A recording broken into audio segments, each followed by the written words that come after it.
Songwriter, DJ, and music producer Bighead joins the We're Out of Time podcast. Fear has driven my whole life, and eventually I started doing music secretly. My dad was a guitar player, but he was like, don't do music, that stuff's whack. So I got the name Bighead. I would get mad that they called me that, but I was like, I'm gonna embrace it so they don't say it no more maybe. And I remember being really young, 6 years old, so I'm Bighead, and that became a thing. No one ever called me nothing else but Bighead. I think that the face tats, especially a lot of people that got them kind of around the same era, it was just to look cool. I literally got these to look cool in front of a girl. I do everything for a woman. Dude, you know? That's how the world works. How long you sober now? 5 years. You know, I thought it was all over. I got sober and I said the fun's over, and I didn't know what was about to happen. The most beautiful life to ever. To be this dad, to see countries, to love people, to not be angry all the time. You know what I'm saying? And you couldn't sell me on this before. I would have said there's no way that will happen to me. Please hit that subscribe button, give it a thumbs up, leave a comment, and ring the notification bell so you never miss an episode of the We're Out of Time podcast. Bighead. What's good? How you doing, man? Thanks for showing up. Oh, thanks for having me. Dude, I got to tell you, man, I've had so many underground rappers, and I know you're not rapping, right? You're a producer, right? You produce all the beats, right? But I've had so many of you guys come here that I am completely desensitized to the facial tats. Yeah. Like seriously, 6 months ago, I would have been scared. I'd be like, oh, do it. Right? I would have just been like, who are these people in my house? Right? I feel like that when I walk into places that people are... That they're feeling that way. Yeah, like especially older ladies and stuff. So I try to be extra nice and smile. And dude, you want to know what's funny? After I've met probably, I don't know, maybe it's 15, 20 guys right now, at least, there's one common thread. All kind, all good souls, all showing up just because people are dying around them and they don't want to see it anymore. Yeah. You know, I mean, you got a good group of, you got a good community going on here, man. I think that the face tats, especially a lot of people that got them kind of around the same era. And I think like for me, I'm going to speak for me. Mine are like, it was just to look cool. I literally got these to look cool in front of a girl. I do everything for a woman, dude. You know? That's how the world works. Yeah. Do you think guys really like driving a Ferrari? Yeah, facts. I mean, so uncomfortable. It's so uncomfortable. The noise is abusive. If you get a scratch, it's 10 grand. Yeah. It's like, of course, that's the reason. It's all to impress someone. Yeah. And I think that I just got them because I felt like the insecurities really since a child, you know? You just want to fit in, and it's like, that's like your thing. Yeah. Like, you know, what was our thing? I don't even remember what our thing was. Yeah, I think that your generation was a bit tougher, a bit more not as mentally, is mentally ill a bad word to say now? Mentally ill, I guess. I think that our... Dude, do you want to know? Stop. Yeah. That was beautiful that you said that, because we don't even know what we can say anymore. We can't, I know. It's like, and it's just so scary, like talking at all, anywhere. I'm just like, am I saying something that's kind of offensive? And it's like, I'm walking on eggshells, and I can't, honestly, like, I'm gonna keep it real. I just can't stand speaking and being uncomfortable. Like, if I'm going to say it, like just the word mentally ill, I believe my generation is far more mentally troubled and ill than. Well, it is. For me. It is because we didn't have social media. Yeah, I think it's frying us. I do. Well, it's not just frying us, it's dividing us, right? Which is a bad deal. But you, as a general rule, it's ironic to me that the scariest guys, or the scariest looking guys, are the sweetest guys. It blows me away. It looks scary until you meet the person, and then you meet them and you're like, it's all love. Yeah, right? Love. I want to know from your upbringing, I want to know what it was like to be little head and how you got to be big head. Okay. All right. So tell me about briefly, right? Just over your family life, what it was like growing up. I grew up, my parents were separated, in Palmdale, California, desert town, racing motocross, with my dad on the weekends, and, sister schizophrenic. So it was chaos in the house. There's a lot of, all my physical needs were met. I had a lot of things. I had a dirt bike, I had clothes and skateboarder. I did all this physical stuff. No ball sports. My dad was like, ball sports are lame. You're going to be a motocross racer. But there was cops always at the house. There was a lot of fights. Mom ended up moving back briefly, and we were all fighting. A lot of chaos, a lot of schizophrenia, a lot of meth. What was the fighting about? My sister was dual diagnosed from meth. She got schizophrenia eventually from doing meth and drugs. And yeah, she would have delusions and just try to fight my... Let's go back to that. So your sister was how old when she started doing drugs? Roughly. Teenager. So we're 10 years apart. She's 10 years older. Okay, so let's call it 16. Yeah, let's say 16 was when it started getting, she was pretty bad, yeah. Okay. When did she stop doing drugs? Ooh, somewhere in her 30s, I think. Probably she finally laid it down. The mental illness got way worse. Schizophrenia is a gnarly disease. She might have been something like bipolar. Oh, for sure. Right? For sure. And that feels schizophrenic. Well, it was, she was talking to herself, like out loud. Dude, I talk to myself. I'm not schizophrenic. Oh, it was gnarly about like Queen Elizabeth and microchips. Like some of it was like, I was like, man, you're kind of cooking. And now you look at the things that are happening in the world. Now I'm like, wait a minute. She's talking about some of this like 10 years ago, 20 years ago almost. You mean to tell me that your sister was talking 10 years ago about stuff that hadn't yet happened? Dude, it's weird. Like, yes, I don't know. It's like hard to talk about. Yes or no? Yes. Okay, yes. Stop. For 100%. We need to get your sister out here because I could be really nice just to get like who's going to win next year's World Series. I want to know who's going to win the NBA championship. I want to know who's going to, I want to know all the, I want to know who's money. I want to know who's winning March Madness. I mean, if she can really call that, yeah. I mean, I want to, not that I'm going to exploit anybody, but nah, she's awesome now. I love her, but yeah. It was these weird delusions that she had, and it was quite weird. But like, it is what it is, at the time I would use it like poor me type thing. I couldn't bring homies over. But it's only but I get it. I grew up with a sick brother. Yeah. Okay. But go on. But yeah, so grew up in Palmdale, racing motocross, teenager. I started seeing getting girls at 12. My dad was always like drugs and women are going to ruin your life if you ever do it. Right. Like you're not going to be a good motocross racer. And that was my fear. And I was scared as a boy that, man, dude, riding motocross from 5 years old and you're lining up with 20 other little kids and going into a first corner and you're tumbling sometimes. Dude, it's scary. And then when you start getting fast, you're 12, 13 and you're racing some fast kids. I started traveling. And it was now it's 40 of you 12-year-olds going to a corner like on a fucking pretty fast bike. I got ran over, all types of injuries and stuff, but it's just I think it built me tough. God bless my dad for getting me into that. I think that built me to be where I'm at today. Are you close with your old man today? Yeah, I am. Well, he passed away 2 years ago or 3 years on him. And but yeah, I was really close to him. How did he pass? I don't know. They say on the thing with the corner out here in LA, Los Angeles people don't like to do their job, period. I've noticed in all fields, music industry, any industry, they don't like to do their jobs.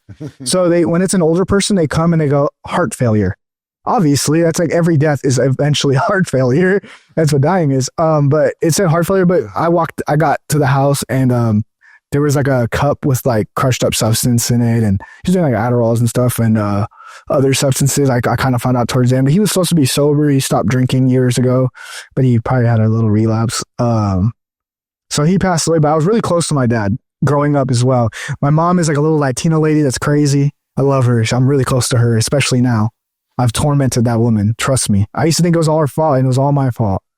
And she's the best. She's taken great care of me, but I was really close to my dad because of the motocross. I was scared to quit racing because of my father. Right. I didn't want him. He was not happy when I did quit. Right. He's like, I'm 30 grand in debt. He just was for credit card swiping and it's an expensive sport. It's not like you go buy a ball and some gloves. This is new tires every week, building the bikes. I had multiple bikes, 2 a week, practice bike, race bike, stock bike, modified bike. Like it was serious. Trailer.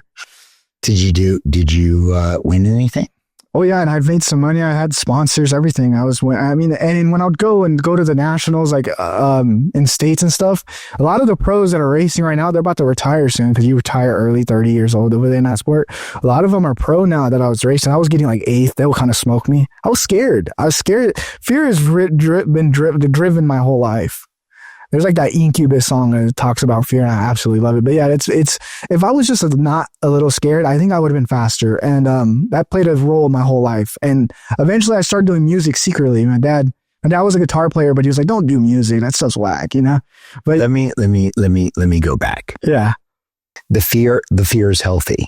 Yeah. The fear is healthy. 100%. Sure. Because, we're fight or flight people, what a man's job was, he was to, hunt the bear. And, you got to be afraid of the bear, you got to be careful when you hunt the bear, right?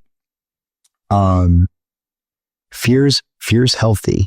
Yeah. Here's the thing about fear, because I get afraid all the time. All the time. I was afraid today. And I got reason to be afraid. But this is what I do. I lean right into it, and then I run right through it. Yep. Because the worst thing is to feel like a coward. Now, I'm not talking about when you're a kid playing sports. When I was a kid playing sports, I got cracked the first time I went back to pass. And I got cracked, but good. Okay, now there's 2 things you can do in that moment. You can either dust yourself off, get angry, and go, okay, let's go. That's not what I said. Yeah. Right? What I said was, oh, you better start learning how to read. Okay? Because this ain't for you. Thanks. Really? Yeah. But see, you got cracked. You had a reason. Like I had crashed. Yeah, dude. You got run over and tumbled over. A lot of the fear was there was not even a reason. You're just like fearing maybe this can happen, which as you're saying, it is healthy. And, but there was days, I remember my dad wrote this day down, like it was July 7th or something. And I remember that day, I was probably 7 years old.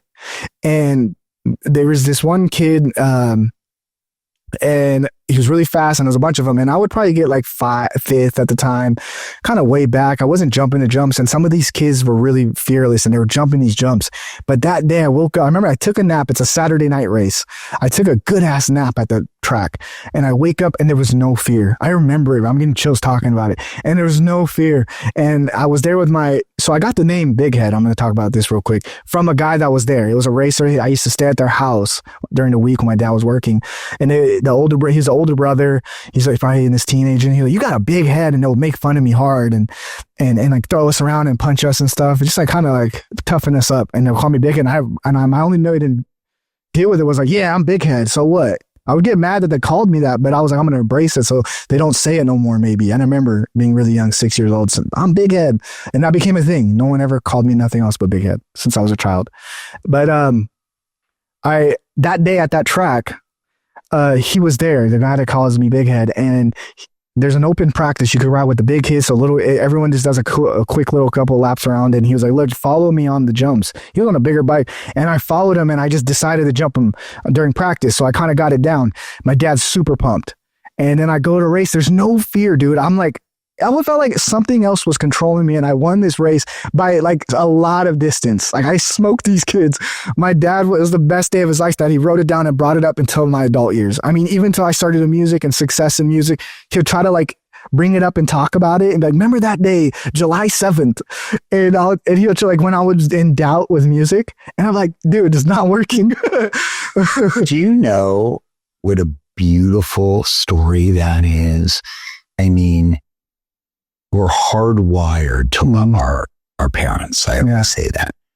But he loved you, man. Oh, dude, so much. And so much. The following weekend, guess what happened? Smoked. Didn't jump, not one of those same jumps. Back to the old normal me. Back to the old guy. Back to the fear. From there on, that thing was lingering. But you just needed somebody to get you psychologically right, Like it was that older guy too. Him doing the bully stuff when I was at their house and they on the trampoline or touching me. I wanted to impress him. So when he said, "Come on, just jump it," I didn't want him to I trusted him. That's right.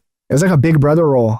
All right, let's get on to, I want to go back to the family. You said that there was a lot of fighting at the house. Mm-hmm.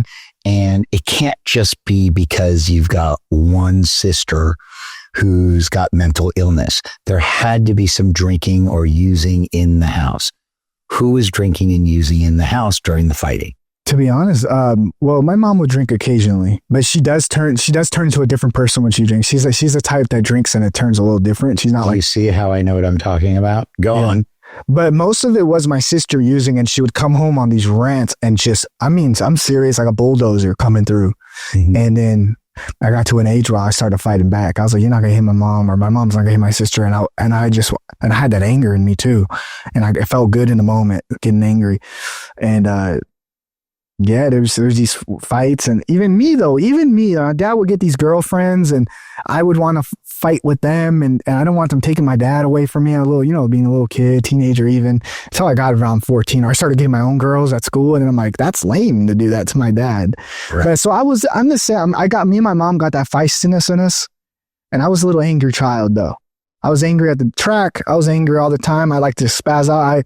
I started making beats when I was around 16, and I would get angry at that too when I'm not. It's a great thing. To the house. Yeah. Let's go back to the house. Mm-hmm. Okay. So now it's not just your sister. It's a bad family dynamic. It's not just the sister who's mentally ill. She's also doing the meth. Yep. Okay. You've got the mother who's drinking, not a lot. Okay. Yeah. Mom, you don't drink a lot. But when she drinks, okay, she turns into a different person, right? 100%. Okay. That would contribute to the fighting. 100%. Was your father sober at that time? Oh yeah, sober and promoting it. Like that was his thing. It was excellent. What did he do when there was all this discord in the house? So he's like the avoidant type. He kind of goes, oh my God, no, my dad's never been in a fight. He's really soft-spoken and goofy. He kind of go, oh my God, and get really stressed out until you could push him a little bit. And then he'll get mad, but not hit no one. He just gets mad. But he's really calm. He's really freaks out. He's really soft. And he'll go, sweet. He'll go, oh my God. And he freaks out and he stresses out. And I remember being a kid looking at him like, bro, stop freaking out. It's just some fighting. I had that mom toughness, and I was like, bro, we're chilling, That's right. And he'll think about it for a week and later, and it would frustrate him. So let's go into this. I want to talk about your drug use. Tell me about your drug use. That's fine. I end up being the worst one. That's why you're here. Yeah. So, I started, I was making beats at 16, and then there was no drugs, and I've never even smoked. I tried weed one time. As a teenager, I was really scared of alcohol. I'm the type at the party, 14, 15, people are drinking. And I'm like, yeah, I take a beer and I go like this. Then set it down far away. So no one knows I'm not or just hold it. I'm scared to feel the effect of anything because of what my dad had said about it. He made it sound really scary. You're going to turn out like your sister. He told me about how his careers got ruined from drinking. And I believed it. And, dad ends up marrying some girl, a lady, and moves away. God bless her. She's a good, sweet woman too. And he moved away. I moved with mom, and I'm becoming an adult, and I'm making beats and I'm making money off of websites. I haven't got a big song yet. And my friends would always make fun of me and say, you're overthinking. You always overthink. I'd try to make beats in front of them for my little rapper friends from my hometown. You're overthinking. You need to take a Xanax. And then finally, I was like, maybe you're right. And I started taking some Xans, and dude, I remember I took that thing, but I didn't know what the effect was going to be. And I laid down in my bed and I took this quarter piece of a Xanax, not even on. I laid there, scared as shit, waiting for it to hit me. And it hit me, and it was the greatest feeling ever. I got up, walked down to my mom and told her, Mom, you're the best mom ever. I gave her a hug. I remember this day. And life was so colorful in that moment. And I said, holy shit, this is exactly what I needed. Time out. For the kids at home, it always starts out all fun. Then you graduate to fun with problems, and then you graduate to all problems. Yep, 100%. And quick, I'll tell you quick. So I was probably around 18, 19, and I'm making, and then quickly progress. The next week I'm doing other drugs. I'm doing coke, drinking. Do you know why that is? Why is that? Well, were you happy or were you depressed at that point in your life? Said you were angry. I think that at that moment, When anxious. Well, okay, good. But when you're angry, okay, look, when you're depressed, right, Mm-hmm. you're in a weakened state. Mm-hmm. Okay.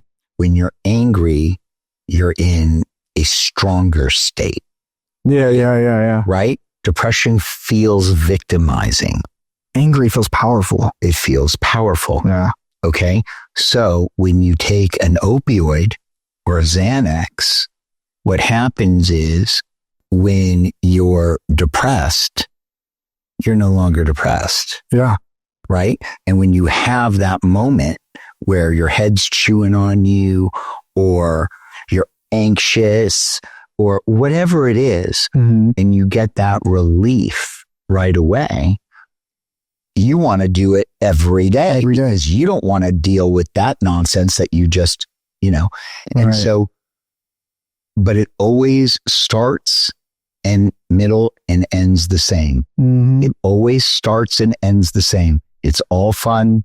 You graduate to fun with problems, and then it's all problems. Right. And it's even more manipulative, tricky than that. Like, I mean, not only did it make me feel amazing, like the outer side of my life started becoming really good. I started making more money. The women were better. Everything at that, it tricked me. It's like, it's insane. I'm starting. Let's unpack that for a second. Yeah. Okay. At the beginning, when it's all fun, meaning it's working for It's you, working. Yeah. right? Why is it working for you? Probably it's giving me more confidence. I'm thinking less. Okay, hold on. Liquid courage. Yep. That's an excellent example.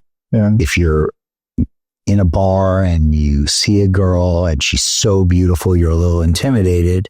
At least what I used to do when I was a kid, because I was afraid to talk to really beautiful women, right? I would suck back a couple shots, wait a couple minutes, walk up and go, "Hey, babe." Yep. And I don't care if she says no or yeah. I'll walk away. If you turn me down, okay, next one. Well, the first question I always asked is, "Do you have a cat?" Oh, that's good. I mean, I don't do the cat thing. I can't do it. Cat. I'm a dog guy. I love dogs. Cats. Cats. I don't think they f- with us. Yeah, But I like cats. so I start. I'm starting to do the normal thing, partying, doing the party drugs, Mm-hmm. and music's going good. I'm making more money, making good beats, and that leads to me coming from Palmdale. It's an hour from LA, coming out here to parties and stuff, and meeting people. And there was an underground scene with I was around the time Little Tracy and Peep and all them are starting to kind of pop off, and Mm-hmm. Famous Dex. I had somehow. Hold on, time out. Can we get those other two cats on the... I hate it when the guests talk about people that we haven't had on the show yet. It makes me feel like just less than. Yeah, and I started meeting these people, and my social life got bigger, and it wasn't that bad. My drug use wasn't unmanageable at the moment. It was pretty manageable. It looked a little crazy, but it was working, and I was making money and spending a lot of money. And How did you start realizing that this was maybe becoming a problem? so career absolutely blows up. I get a big song.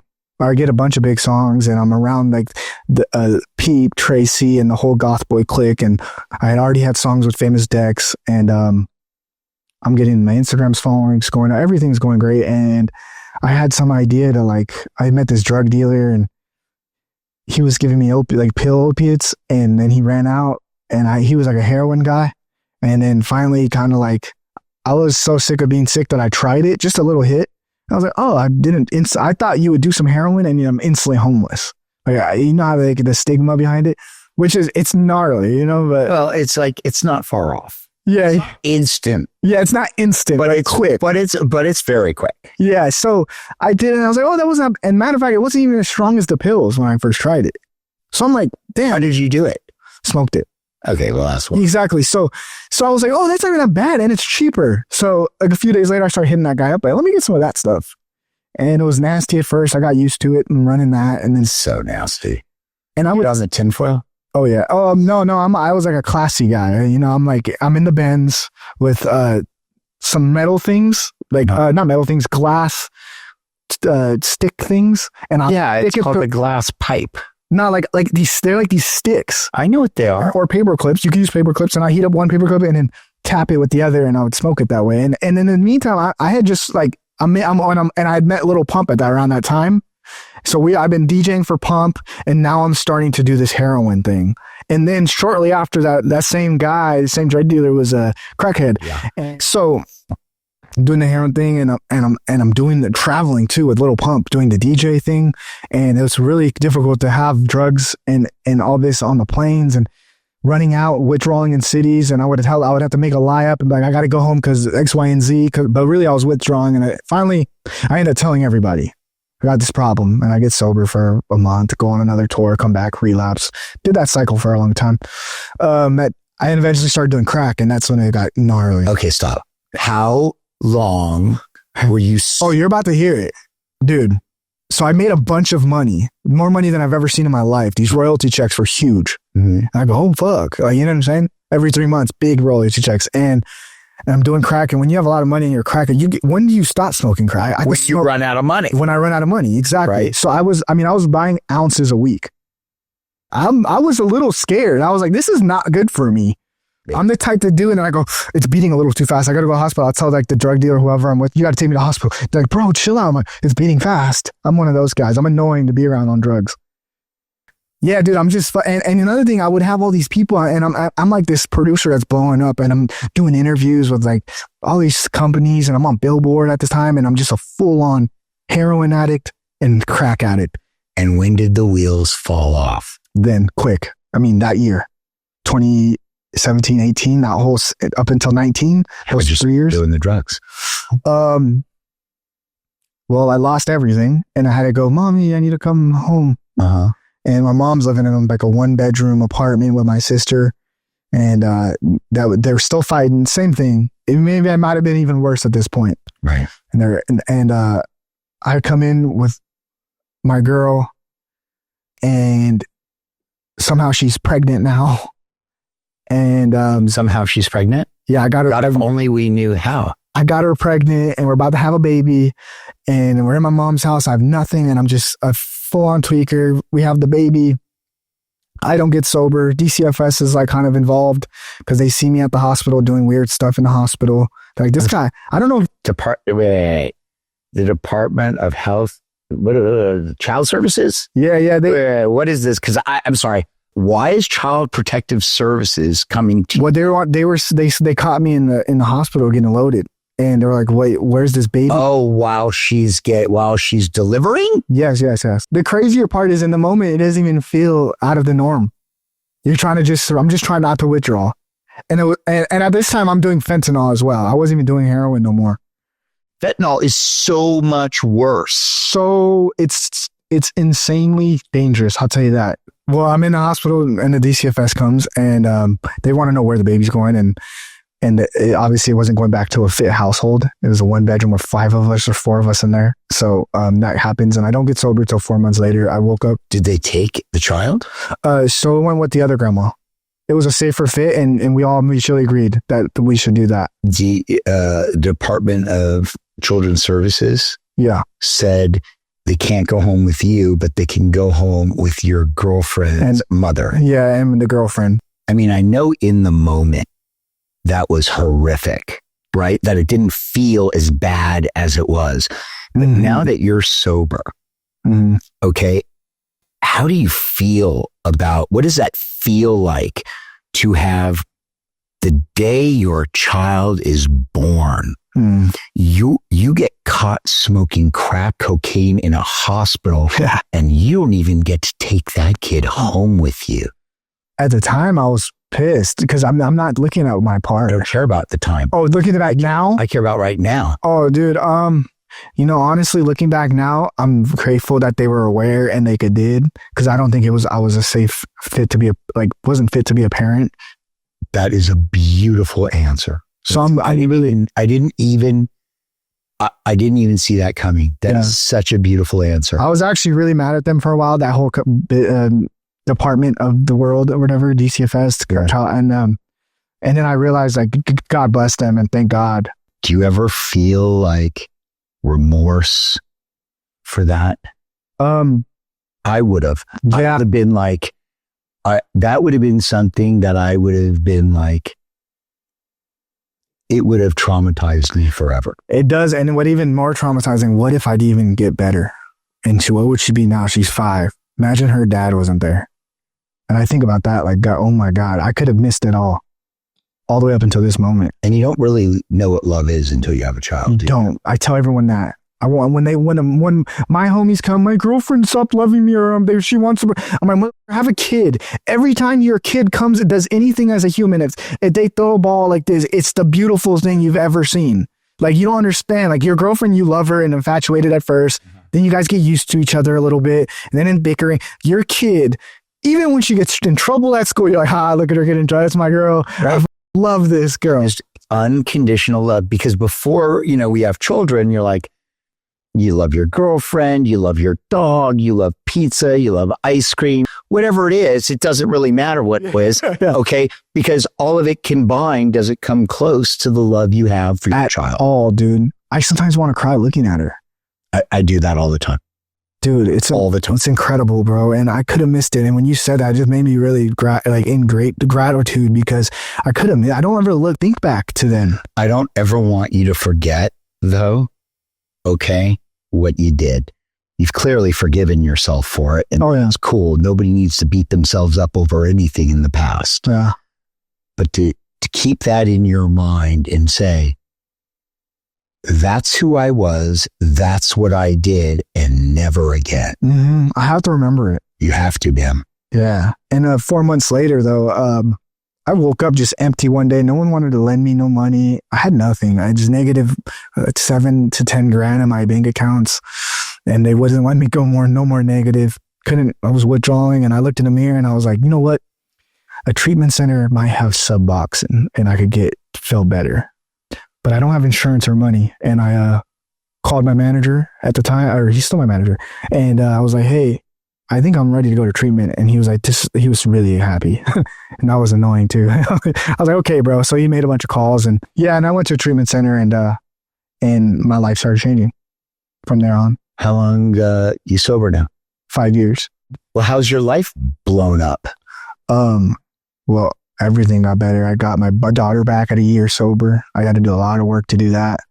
I wasn't allowed to see her that much, only like visitations. Because I wasn't drug testing or nothing. I was still on drugs for those first 4 months. Right, sure. I got to sign a bunch of other producers. My music career didn't fully blow up after. Well, hold on. Because I just read that you have like 5 billion downloads or streams, right? A lot of that was from my past records I'd made in addiction. And, that's what, like, Little Peep had passed away. And a lot of those songs blew up after his passing. And that happened. He passed away while I was using fentanyl too. He passed away due to a fentanyl overdose, a laced pill. He wasn't trying. Like, I was doing fentanyl unknowingly. He wasn't trying to do it knowingly. And I think a lot of people, most people that are dying from fentanyl aren't doing fentanyl. Right. No. The people that are doing the fentanyl have acquired a tolerance, and they've learned how not to die. Yeah. Okay. Now, they're not always successful. Mm-hmm. Okay. But the people that are getting the people that are buying cocaine and it's laced with fentanyl, they're dying. Yeah. And they're dying because they're getting something that they haven't bargained for. Yeah. They don't have any tolerance for it. Right? And the same thing's happening with the press perks. Oh, yeah. You think you're getting a perk. Okay. And one of it could be a little stronger, than you. Yeah. Right. Even if they're doing those. No, baby, they're all different. Yeah. They're all different. Right. Because you got a guy in a hazmat suit. That's crazy. Like, stirring it up in a big vat like this. And then they pour them into pill molds. Well, that's not very scientific. That means you're going to die at some point. Okay. It's not if, it's when. Yeah. So that's all it is. But what you're telling me is a big part of it happened before you got sober. Yeah. But it was kind of a backhanded accident, if you will, because guy, Little Peep, he passed away. And when he passed away, his streams went up, right? Mm-hmm. And that, was a thing. But that's unlucky. Mm. I mean, it may have been lucky in streams or whatever the hell that means, but if he was alive, I think that he would have became a superstar and we would have made more streams than that. I think that we would have made some awesome music. Right. But you had to have done something.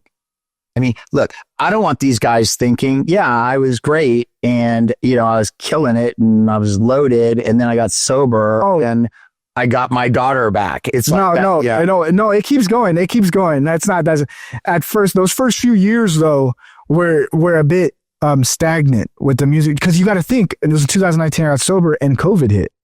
Right.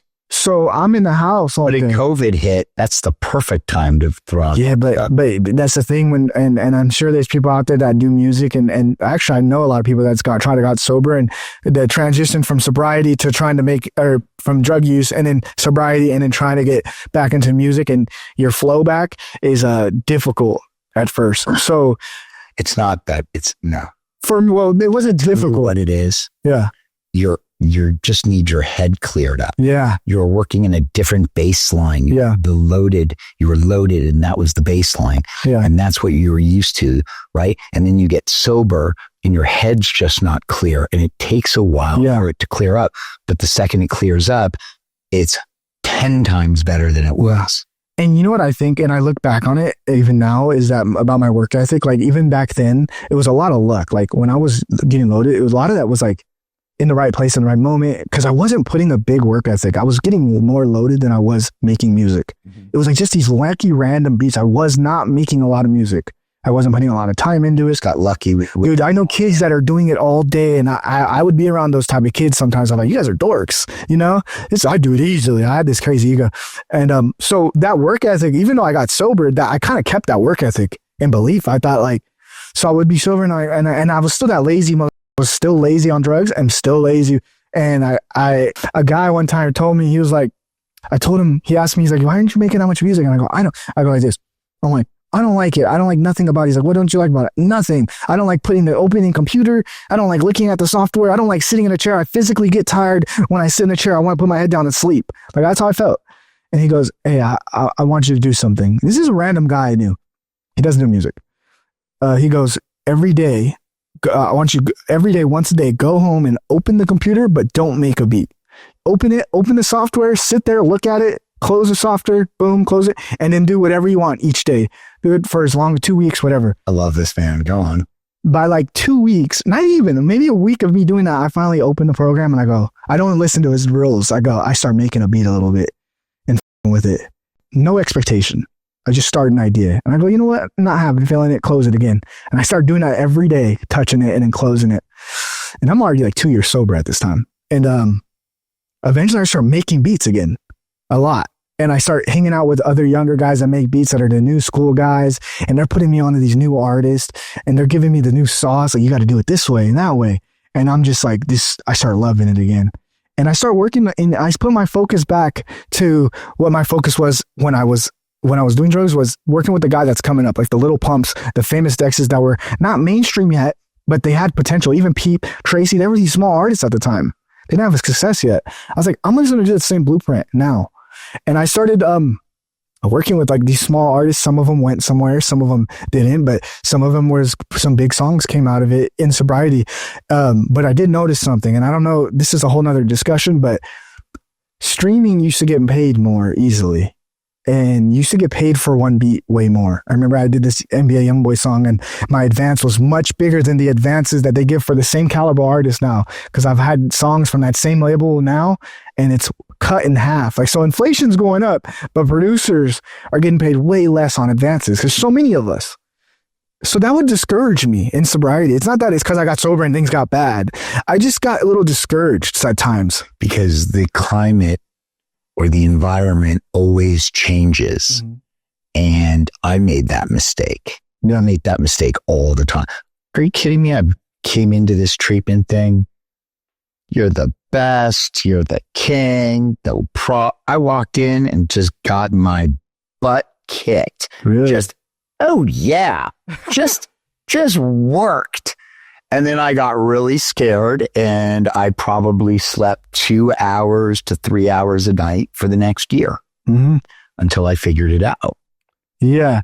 But yeah, our ego, not our amigo. Yeah, definitely not. Let's talk about who have you known who has died of fentanyl? Well, little Peep. I know my friend Kawhi. The fentanyl? Yeah. That's how he died. Yeah. Fentanyl overdose, lace pill. My friend Kawhi. You know, and it's so hard to remember everyone because it's like I'm in recovery and there's so many guys dying. Right. People that we don't know. But I have these relationships with them and they're dying. Did you hear of people like if you're out or you're in, you don't go to the club anymore, do you? I'll tell you what, I don't see overdoses I go to countries with pump. I don't see overdoses any other country, but if you're DJing somewhere in America, you'll see someone fall out 100%. 100%. There's going to be a person, no, it never happens in any other country I've ever been to. Not even like fights, really. Maybe a couple fights, maybe in Italy, like some like European country, but Asia and all that, you'll never see some drunk fight or even a person out of their mind. It's only in America and mostly Western, even in Europe and stuff. But I'm not the sober where like, I don't want to trigger. I'm not triggered. Right. I'm confident too. That confidence I got when I was telling you earlier about when I first did some blow or whatever, that confidence was present sober, where I was like, what's up? I could talk to girls. I can do that now most of the time, not these LA girls. But I'm like, I'm like, what a beauty. And I had to film it, bro. I put my phone in and I had to post on Instagram. I said, I said something about sobriety being amazing. How the hell did I end up here? Right. I thought it was all over. I got sober and I said, the fun's over. It's over. And I didn't know what was about to happen. The most beautiful life to be this dad, to see countries, to love people, to not be angry all the time. You know what I'm saying? And I was like, there's no way. You couldn't sell me on this before. I would have said, there's no way that will happen to me. So I'm just trying to figure my way through this thing, right? I mean, I've never seen a podcast. That's not true. I saw my buddy Chris Bell on a podcast with Joe Rogan. And I saw that for 10 minutes. But really, that's the only podcast I've ever seen, and I've never listened to one. So I don't know what the hell I'm doing here. And I'm just trying to figure it out as we go. And, it's funny because one of my best friends looks at me and he goes, "You suck." And I said, "Absolutely. But I'm going to do this until I get great at it."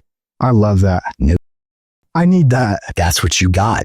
I got that. No, you got it inside of you. Absolutely. I got that. Yes, sir. And you know where you got that? Where? You got that when you were following that guy over that job.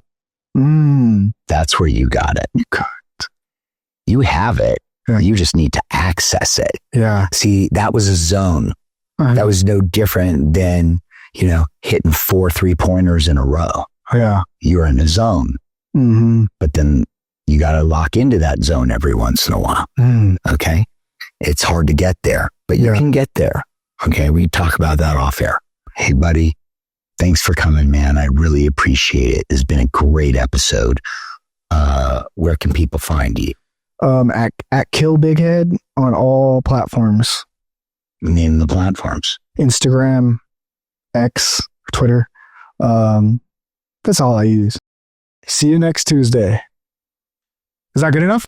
Oh, yeah.